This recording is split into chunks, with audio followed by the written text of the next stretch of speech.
Жээнбекович, урматтуу депутаттар, Алмаз Акмыжанович, былтыр биз жанагы трансформация мыйзамын кабыл алып бердик элек да. Азыр кече биз талашка барып кыдырып келдик, ошол жерде жаштардын баары суранып атат да.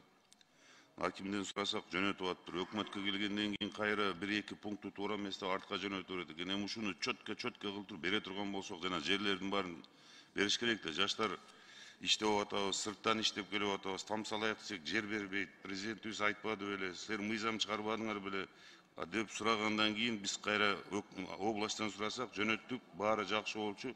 Кайра 1-2 пункту туура эмес деп кайра артка жөнөттүр. Эми ошондо артка алдыга кетирбей ушуну чөткө эле бере турган болсок, берип койбойбуз бул жерлерди. Таластан, например, участоктарды берсе позволять этет, Бишкектегидей эмес. Ушуну бир карап койсунчу, айтып коюңузчу. Анан экинчи, Алмаз Акмыжанович, азыр эле мен урматтуу коллегаларым айтып кетти, ипподром суранышып.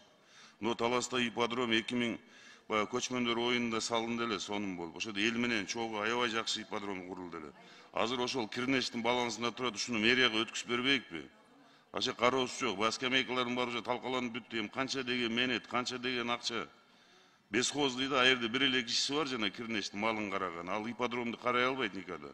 А мэрияга балансын өткүзүп берсек, ошолор ухаживать этип, тазалап, бир нормальный немеге келтирет эле. Эми азда 2-3 жылдын ичинде ипподром талканы чыгып кетет. Шуну бир айтыңызчы, конкретный бир тапшырмаларды берсинчи, же протоколдук тапшырма бересизби?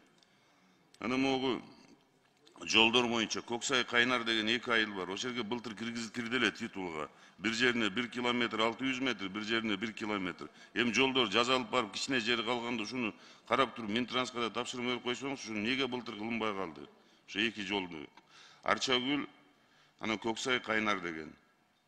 Ушуларга бир көңүл бурбасак болбойт, Алмаз Акмыжанович. Анан мына өтмөктүн жолу, азыр могу ямочный жумушту Минтранс жазып атат, ушуну токтотуп коек, жана казып коюп 1 айга чейин таштап койгонду. Баягы казып коюшуптур. Кече барсак дагы эле жалоба сетип атат элдер.